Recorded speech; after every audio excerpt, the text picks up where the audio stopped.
Hey folks, in this video we are documenting Beverly Hills Crop II, a cross between Mimosa and Stilton Special. We germinated using the paper towel method and direct sow methods. Both were placed in nursery sleeves using Build-A-Soil Light with 1 teaspoon of Dynamico mixed in. By day 7 we can tell it's time to transplant by the roots poking through the nursery bag. Transplant is extremely easy. Just dig a hole, place the bag in, fill in the space around the bag, and water it in.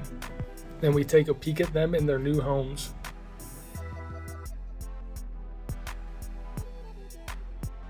Day 14 and those roots have dug into the 2-year-old soil and started spreading throughout the 30-gallon fabric pot. The first plant is the seed that was directly planted in soil. Growth looks good across both plants without much difference between the two. Although the plant germinated in the paper towel does have some lower leaf tacoing. Day 21 and the competition for the last standing plant is starting to shift towards the directly planted seed. We aren't just looking at the height, we are looking at the undergrowth. What does the node spacing look like? How strong are those lower branches, or are they small and weak? The smaller plant is also showing sex earlier than the larger one. It may be hard to see, but there are little white hairs at the base of the branches. That is the start of pre-flower and showing that it is in fact a female. We give the plants a little more time though, you never know what's going to happen. Day 28 and there is a standout winner. The directly planted seed wins this round. The plant is overall healthier and we need to make room for it to stretch its legs. So sadly, we chop down the smaller plant. With that plant out of the picture, this one should start getting a little more light and we can leaf tuck and spread out those branches soon. There also won't be any competition for nutrients in the soil. By day 35, you can tell it's really appreciating the extra room and has taken over the entire pot. The flowers are in the very early stages of development as the plant moves its energy from vegetative growth into flowering. We take a quick look at the plant at different heights to check for any issues. Some slight burnt tips on the upper half. On the lower half, we need to start making decisions on which branches are going to stay and which ones are inhibiting premium flower growth on the top side. To even out the canopy, we are going to low stress train the top branch towards the outside of the pot because there isn't much room towards the center. After training, we take a look at how it can affect canopy size. These branches are going to pop up towards the light. Instead of 1 main flower, we will have over 10 main flowers.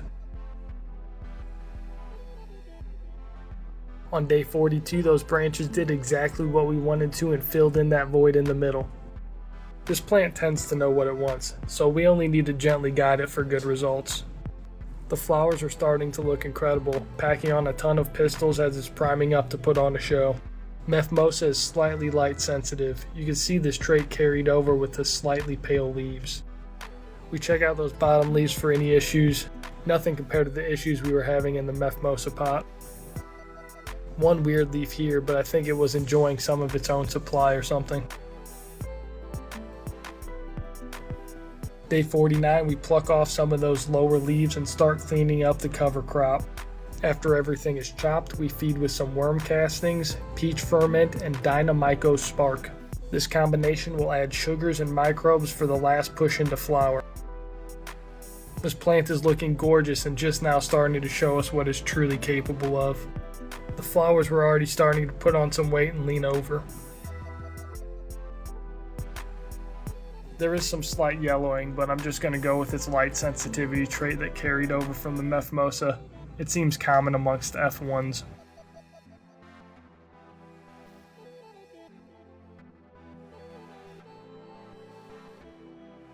Day 56 and these flowers are starting to get thick. We won't be doing any more amending for the rest of the grow, just reverse osmosis water. The first flower has some purple on the tips while the second flower here is showing the first signs of some nice fade on the fan leaves.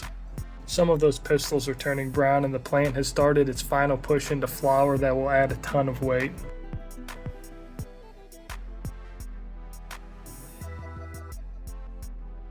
Day 63 and we have some nice color setting in. Walking into the tent is a joy every day with the changing canopy. The branches are on the thinner side but quite strong.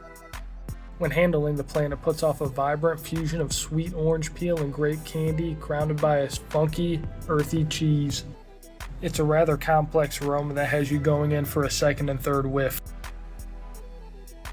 A close-up of the flower gives the closest glimpse of what this plant looks like in person.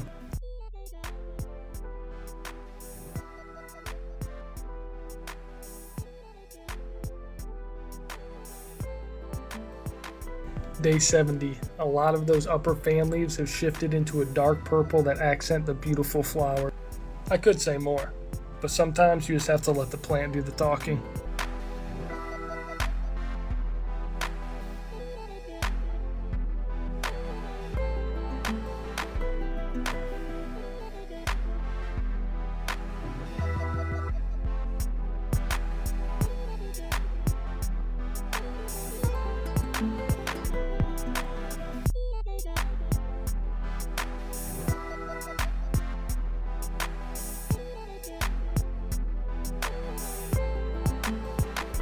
Day 74, chop day. I love the OG funk this one brings to the Mephisto. The final dry weight ended up at 191 grams with very little larvae due to the training methods used. The plant was grown in a 30-gallon fabric pot with the take and bake kit from Build a Soil under the Mammoth Mint 6 from Mammoth Lighting. Overall, it was an easy grow, nothing like the Mephisto. It's a nice mixture of the old school mixed with some new age goodness. It has a great structure and trimming was easy, so you won't be left in trim jail. Hope you enjoyed the video. Leave a comment and like to show some love. Be good to yourself. You deserve it.